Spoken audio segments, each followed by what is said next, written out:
हरे कृष्णा। आज हम 5वें अध्याय का 17वां श्लोक पढ़ेंगे। 5.17 तत्बुद्धे तत् आत्मन तत्निष्ठा तत्परायण गच्छन्ति अपुने आवृतम ज्ञान निर्धूत कल्मषा। अर्थात जब मनुष्य की बुद्धि, मन, श्रद्धा तथा शरण सब कुछ भगवान में स्थिर हो जाते हैं, तभी वह पूर्ण ज्ञान द्वारा समस्त कल्मश से शुद्ध होता है और मुक्ति के पथ पर अग्रसर होता है।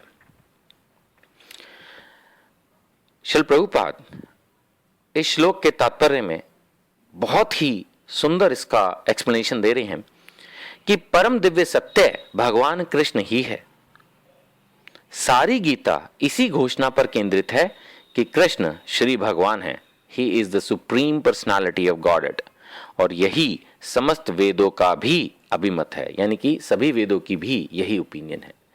तो हमें इस बात को समझना होगा कि अगर हम रियली मुक्ति के पथ पर अग्रसर होना चाहते हैं तो हमें अपने आप को पूर्ण ज्ञान द्वारा कल्मश से शुद्ध होना होगा। जो हमारे मन में मैल है, कालिक है, कल्मश है, हमारी जो बैड हैबिट्स हैं, जो प्रीवियस बैड कर्मास के इफेक्ट्स हैं, उन सब से हमें प्योरीफाई होना होगा, तब हम मुक्ति के पथ पर अग्रसर हो पाएंगे। और उस प्योरिफिकेशन के लिए क्या चाहिए? हमें चाहिए कि हम अपनी बुद्धि, मन, श्रद्धा और शरण सब कुछ भगवान में स्थिर कर लें। बुद्धि भगवान में स्थिर होने का जो मैं समझ सकता हूं उसके अनुसार कि अगर हम अपने दिमाग से ये बात सोचें कि हाँ, कृष्ण भी एक देवता हैं, मैं भी एक इंपॉर्टेंट देवता हैं, और हमारी बुद्धि ये सोचे कि नहीं नहीं ऐसा नहीं है, कृष्ण तो विष्णु के ही एक अवतार हैं, विष्णु के तो अनेकों अवतार थे, उनमें से एक हैं, सब भगवान एक हैं। चाहे हम शनि देवता की पूजा कर लें, पीपल के पेड़ की पूजा कर लें, या हम किसी भी एक देवी देवता के पास चले जाएं, किसी भी, सब एक ही है। तो अगर हम इस तरह की बुद्धि रखते हैं तो इसका मतलब अभी हम इस बात को नहीं समझ पा रहे हैं कि कृष्ण परम भगवान है। हम गीता को सुप्रीम बुक नहीं मान पा रहे हैं, हम हरे कृष्ण महामंत्र को सुप्रीम नहीं मान पा रहे, क्योंकि हमारी बुद्धि इस चीज को एक्सेप्ट नहीं कर पा रही है। तो इसका मतलब अभी तक हम कृष्ण में स्थिर नहीं है। अगर हम रियली अपने आप को इंटेलिजेंट मानते हैं तो हमें चाहिए कि हम इस बात को समझने का प्रयास करें कि कौन है परम भगवान। एक ही होगा? किसी के भी पिता एक ही होते हैं, 100 तो नहीं होते। तो फिर 100 भगवान कैसे हो सकते हैं? 33 करोड़ देवी देवता हैं, भगवान नहीं है। तो हमें अपनी बुद्धि को इस चीज के लिए अप्लाई करना होगा सबसे पहले कि मैं कौन हूं, भगवान कौन है।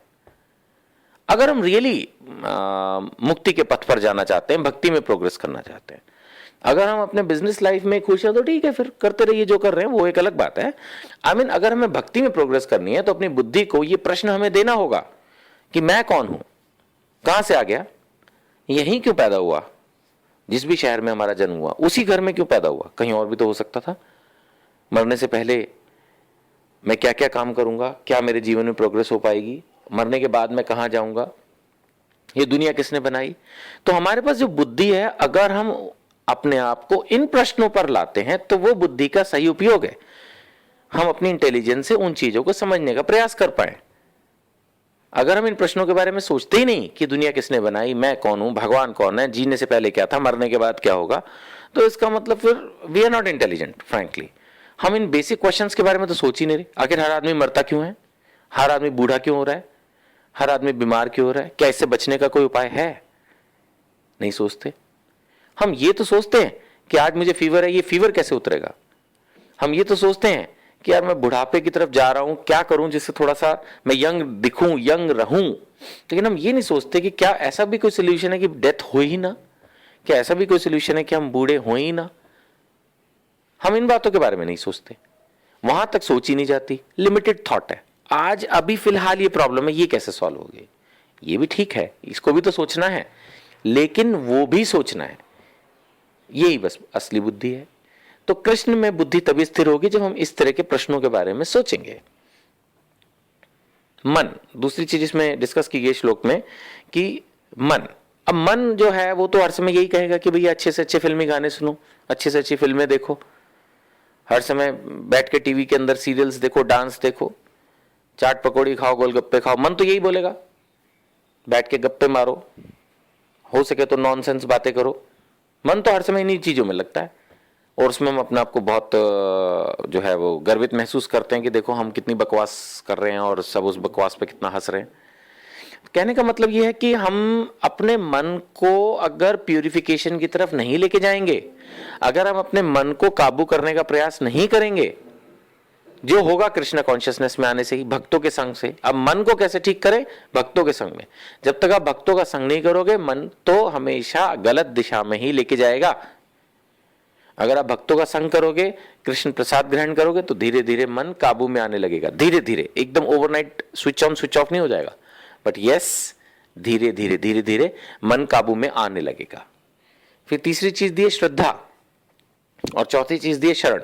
मैं इनको एक साथ ही डिस्कस कर लेता हूं। जब तक कृष्ण के प्रति, गीता के प्रति हमारी श्रद्धा नहीं है, तब तक उसके विषय में हम कुछ भी पढ़ेंगे या सुनेंगे तो असर नहीं होगा। हमें लगेगा ठीक है, लिखा लिखा रहने दो, हमें क्या करना है, this is not our subject. ये तो भगवान ने अर्जुन को कही थी वॉर के समय, उसके लिए रेलेवेंट है, हमारे लिए रेलेवेंट ही नहीं है। इसको पढ़ना तो सिर्फ एक रिचुअल है। जब तक हम इस तरह की बुद्धि, इस तरह का थॉट प्रोसेस रखेंगे, तब तक भगवान के प्रति श्रद्धा नहीं आएगी और हम उनके प्रति शरणागत नहीं हो पाएंगे। जो भगवान के प्रति जितना शरणागत होता है, भगवान भी उसको उतनी ही कृपा देते हैं। ये बड़ा ऑब्वियस सी बात है। भगवान अहेतु की कृपा भी करते हैं, लेकिन डेफिनेटली भगवान अपने भक्तों पर तो ज्यादा अपना प्यार, अपनी कृपा निछावर करते ही है ना। तो हमें भगवान के प्रति श्रद्धा डेवलप करनी है, भगवान के शरणागत होना है। अगर हम ये सब करेंगे, तब हम अपने जो पिछले कलमश, पिछले जो हमारे बैड रिजल्ट्स हैं, पिछले पापों के, उनसे धीरे धीरे प्यूरिफाई होंगे और तब हम मुक्ति के पथ पर अग्रसर हो पाएंगे। हरे कृष्णा।